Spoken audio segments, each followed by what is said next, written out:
अस्सलाम वालेकुम, आप देख रहे हैं मुबश्शिर लुकमान यूट्यूब चैनल। मेरा नाम मुबश्शिर लुकमान है और आज जब मैंने अता तारर साहब की प्रेस कॉन्फ्रेंस मैंने सुनी तो नहीं थी, बाद में मैंने देखे हैं उसके टिकर्स वगैरह और फिर वो सोशल मीडिया पे चल रही थी तो उसमें जब उन्होंने कहा कि पीटीआई के ऊपर पाबंदी लगनी है और मुझे किसी ने पूछा फौरन कि जी ये क्या हो रहा है, हम किस तरफ जा रही हैं, तो मुझे रह रह के एक ही ख्याल आ रहा था।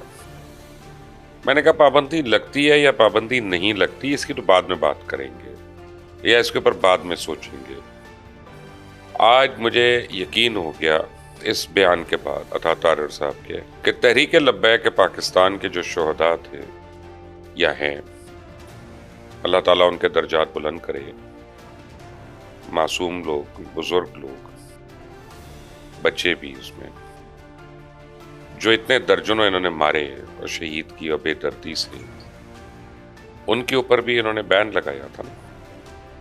इन्होंने कहा टीएलपी को हम बैन कर रही हैं और उस वक्त वज़ीर इत्तलात फवाद चौधरी ने टेलीविजन पे आके कहा था कि ये रॉ से इनको फंडिंग मिलती है, इनको हिंदुस्तान से फंडिंग मिलती है। तो हमारे पास सबूत हैं और सब कुछ है और आज तक वो सबूत तो नहीं आए, लेकिन बहुत से लोग आगे चले गए।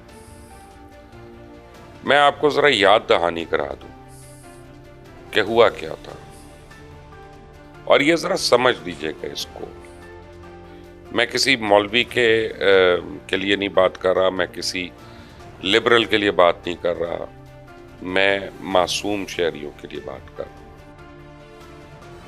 कि उनसे 3 बारी पाकिस्तान की हुकूमत ने मुआहदे किया और तीनों बारी उन मुआहदों की खिलाफ वर्जी हुई। खुद तहरीक इंसाफ की हुकूमत ने उनके साथ मुआहदे किया और उस वक्त उनके जो अमीर थे हाफिज रिजवी साहब, वो गैर कानूनी तौर पे उनको जेल के अंदर रखा हुआ था, क्योंकि कानूनी तौर पे अगर आप किसी को रखते हैं और दहशतगर्दी के पर्चे में रखते हैं तब भी आपको 90 दिन के बाद उसको अदालत में प्रोड्यूस करना होता है और जब आप नहीं करते तो फिर वो गैर कानूनी हो जाती है बात। बहरहाल वो उस वक्त भी हिरासत में थे और तहरीक लब्बैक वाले जो हैं उनके सिर्फ 2 मुतालबे थे। एक तो यह कि हमारे अमीर को रिहा कर दो और दूसरा यह कि फ्रांस के सफीर को यह याददाश्त दे दो कि फ्रांस के सदर ने जो तौहीन आमेज कलमात मोहम्मद मुस्तफ़ा सल्लल्लाहु अलैहि वसल्लम सरवर कायनात उनके शान में जो गुस्ताखी की, उनको कम से कम पता हो कि हम आशिक रसूल हैं और हमारा और कोई मकसद नहीं, हमारा और कोई मतलब नहीं। मैं खुद उसकी रिपोर्टिंग कर रहा था, मुझे याद है, और बड़ी सख्तियां थी हमारे ऊपर। हुकूमत की तरफ से इतनी सख्तियां थी कि आपकी सोच है कि हम तहरीक लब्बैक के हम रैली को रिपोर्ट नहीं कर सकते थे, तो सोशल मीडिया पे कर रहा था। उस पे भी मुझे धमकियां आई कि तुम उठा लिए जाओगे, ये हो जाओगे, बंद हो जाओगे। तो ये लाहौर में एक इलाका है मुल्तान रोड और बंद रोड, यानी उसके बीच में, वहां पे एक जगह इनकी रैली को जब आई और ये पहले से अनाउंस था, तो पूरे अतराफ में बत्ती बंद कर दी गई। पहले बत्ती बंद हुई और उनकी साइडों की जो गलियां थी उनको ब्लॉक कर दिया गया और उसके बाद वहां अंधाधुंध फायरिंग हुई है, अंधाधुंध। मुझे नहीं पता वो कैसे बचे बेचारे, जो बच गए निकले, और जख्मी जो थे इंतहाई जख्मी हालत में अस्पतालों में जिनको लेके जा रहे थे, अस्पताल वालों ने उनको लेने से इनकार कर दिया, उनके इलाज का इनकार कर दिया। ये तहरीक इंसाफ की हुकूमत में हो रहा था जब उस्मान बुज़दार वज़ीर आला था, इमरान खान वज़ीर आज़म थे। अब वज़ीराबाद के करीब जाकर वज़ीराबाद में इन्होंने पूरी जीटी रोड खोद दी थी और वहां पे इन्होंने उससे पहले जरा बयान दिया था कि ये तो हमने खत्म कर दी पार्टी। और उस वक्त भी तहरीक लब्बैक का I think if I am not wrong 1 या 2 लोग सिंध पार्लियामेंट के अंदर मौजूद थे और हमने सवाल उठाया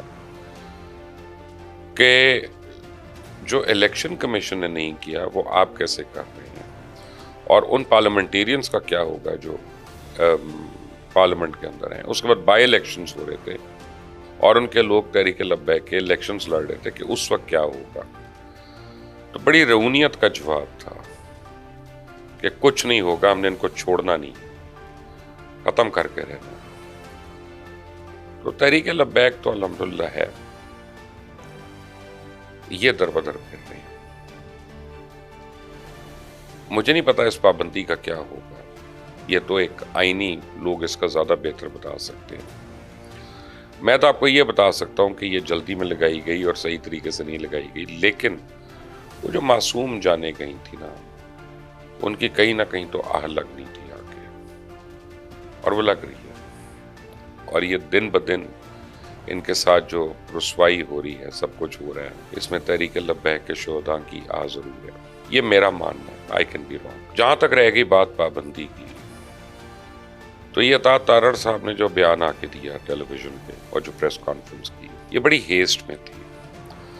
क्योंकि जब भी हुकूमत ने ऐसा को काम करना होता है या किसी ने भी करना होता है, तो पहले फिर वो मीडिया में पूरी बातचीत करता है, मुख्तलिफ चैनल ओनर्स को कॉन्फिडेंस में लिया जाता है, उनके एंकर्स को कॉन्फिडेंस में लिया जाता है कि ये करना है, ये वजह है, ये रीज़न है, तो इसमें ये होना है, ये होना है, ये होना है। मुख्तलिफ जमातों से, ख़ास तौर पे जो आपकी हलीफ जमातें हैं, उनके साथ मामला तय किए जाते हैं, उनको इन कॉन्फिडेंस लिया जाता है, मुशावरत की जाती है। इन्होंने बगैर किसी तैयारी के आके वो स्टेटमेंट दे दी, और उसके थोड़ी देर के बाद से लेके अभी रात को 11 बजे मैं ये वीडियो रिकॉर्ड कर रहा हूँ, तो आप समझे शाम के 6-7 बजे से लेकर अभी तक मीडिया पे हर तरफ सिर्फ पीटीआई छाई हुई है। कोई इनकी तैयारी नहीं थी, कोई इनकी अपना प्रिपरेशन नहीं थी, और उल्टा इन्होंने मीडिया को फायदा दे दिया। फिर 2, 3, 4 जितने फायर हो सकते थे वो एक साथ कर दिए, एक ही दिन में कर दिए। अगर इनमें कोई मीडिया हैंडलर होता, अक्लमंद होता, जिसको सोशल मीडिया मैनिपुलेट करना आता है या हैंडल करना आता है, वो सारों को 3-3 दिन के गैप से करता कि जी आपने आर्टिकल 6 लगानी है इमरान खान पे, आरिफ अलवी पे, कासिम सूरी पे, तो वो एक दिन उसको चलाते सिर्फ इस खबर को, इसको 3 दिन रचाते पकड़ के, और अपने लोगों को तैयार करते कि कौन कौन जाएगा, किन प्रोग्राम से बैठेगा, किन चैनल्स को बैठेगा, क्या फेस करेगा, और उनका मौका फेक होता। दूसरे दिन जब वो डाई आउट हो रही होती तो फिर ये पाबंदी की बात होती, जब वो ख़त्म हो रही होती 4 दिन के बाद, तो फिर वो अपनी तीसरी चीज़ लेकर, तो सारे फायर एक ही दिन में मार दिए। पता नहीं और कौन बेतुकी एडवाइसेस दे रहा है इनको, कौन इनके मुशीर हैं, कौन इनके मीडिया एडवाइजर्स हैं, मुझे नहीं पता। लेकिन बहरहाल नदामत हो रही है सबको, क्योंकि जो देख रहे हैं, इनके अपने वकला भी नहीं है, वो प्रिपेयर्ड नहीं है। इनके अपनी जमात वाले, मैंने आबिद शेर अली का बयान पढ़ा, मैंने खुरम दस्तगीर का बयान सुना, 1-2 और PMLN वालों का सुना, वो कहते हैं पाबंदी नहीं लगनी चाहिए जमात के ऊपर। इनकी तो अपनी जमात के लोग जो हैं वो इनके साथ ऑन बोर्ड नहीं। पीपल्स पार्टी वाले कहते हैं हमसे मशवरा नहीं किया गया, खुर्शीद शाह साहब का ये बयान आया। अब अगर मशवरा नहीं किया गया, जो आपकी हलीफ हैं, जिनकी वजह से आप हुकूमत में हैं, उनसे आपने बात नहीं की, इतनी बड़ी बात करने से पहले आपने अपने पार्लियामेंटेरियंस को नहीं बताया, आपने अपनी पार्टी के मेन रहनुमाओं को नहीं बताया, ऑन बोर्ड नहीं उनको लिया कि वो आके मीडिया पे वो खुद से अपनी मर्जी से अपनी अकल इस्तेमाल करके जुमलाबाजी कर रहे हैं, तो फिर आपको सुखी तो होनी है, आपको शर्मिंदगी तो होनी है। आप इनकी तैयारी का ये अंदाजा लगा लें कि मियां नवाज शरीफ साहब ने एक इजलास बुलाया हुआ था मरी के अंदर। आज आपको पता चला होगा कि वो इजलास कैंसिल हो गया, मौखर हो गया, अगले हफ्ते तक अब वो लाहौर में उस इजलास को बुलाया जा रहा है। उसकी वजह है कि मियां साहब ने बगैर सोचे समझे किसी के पूछे हुए, या अगर किसी से पूछा है तो उसने सोचा नहीं आगे, उन्होंने इजलास बुला लिया, और उनको ये एहसास नहीं था कि ये मुहर्रम के 10 दिन चल रहे हैं। और आपको पता है कि मुहर्रम के इन अयाम में लोग अपने कुछ मजहबी उसकी वजह से, कुछ अकीदत की वजह से लोग बिल्कुल एक साइड पे होते हैं, और अब आपने बिल्कुल उसको एक तरफा आपने बुला लिया सारों को, तो पता चला कि सारे आ ही नहीं सकते, तो अब आप उसको कैंसिल कर रहे हैं और आप कह रहे हैं हम अगले हफ्ते लाहौर में करेंगे। इसका मतलब है कोई भी काम सोचे समझे नहीं हो रहा या कोई प्लान करके नहीं हो रहा।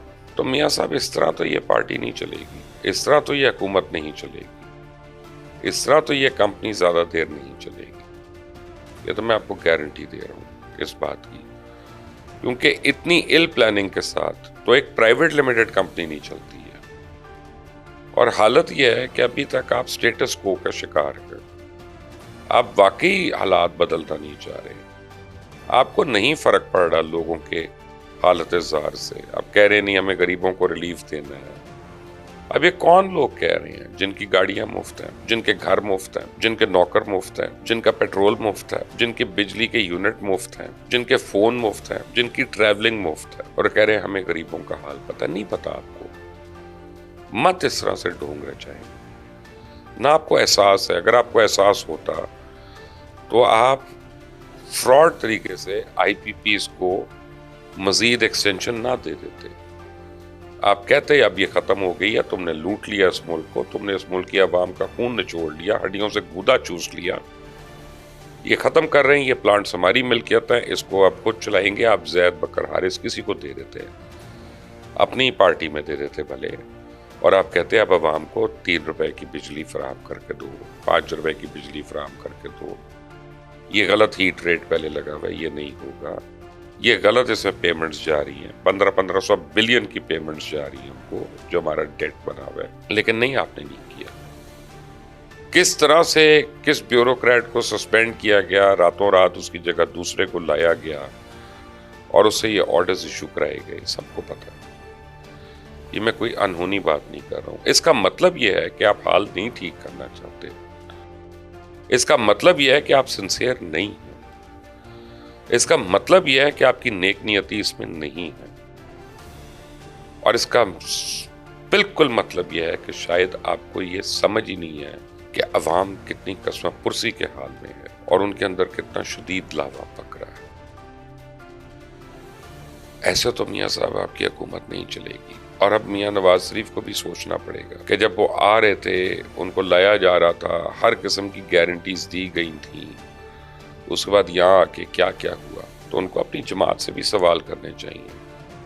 फिर मियाँ साहब ने खुद से जो वादे किए हुए थे वो वादे ही नहीं पूरे कर रहे, अपनी जमात वालों से नहीं कर रहे। मसलन खुद तो बड़े मियाँ साहब सदर बन गए हैं, लेकिन ख्वाजा साद रफीक को जनरल सेक्रेटरी बनाना था, वो नहीं बनने से अभी तक। तो ख्वाजा साद रफीक का तो कसूर इतना ही है ना कि वो दिल की बात कर लेते हैं, खुलकर कर लेते हैं, जरा सच बोल लेते हैं, मुंह पे बात कर लेते हैं, तो वो नहीं काबिल कबूल। आपके अपनी पार्टी के लोग, आपके अपने अजीज रिश्तेदार जो हैं आपकी पार्टी में, वो आपकी बात नहीं मान रहे।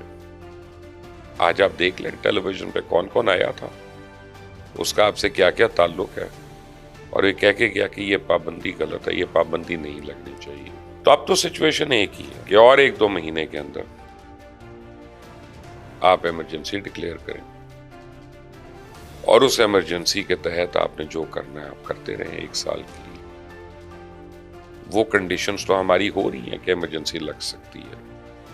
हम बिल्कुल एक जंग के दहाने पे खड़े हुए हैं अफगानिस्तान के साथ, इसमें कोई दो राय नहीं है। हम बिल्कुल एक अलाव के दहाने पे खड़े हैं जहां तक मईशत का ताल्लुक है, जहां तक हमारी आप समझे कमर की हड्डी का ताल्लुक है, वही रीढ़ की हड्डी है मईशत जो है। कल मेरी रात को FBR के कुछ लोगों से मुलाकात हुई, बड़े सीनियर लेवल के लोग थे, उनको चंद सवालात मैंने पूछे, उनके पास जवाब ही नहीं था।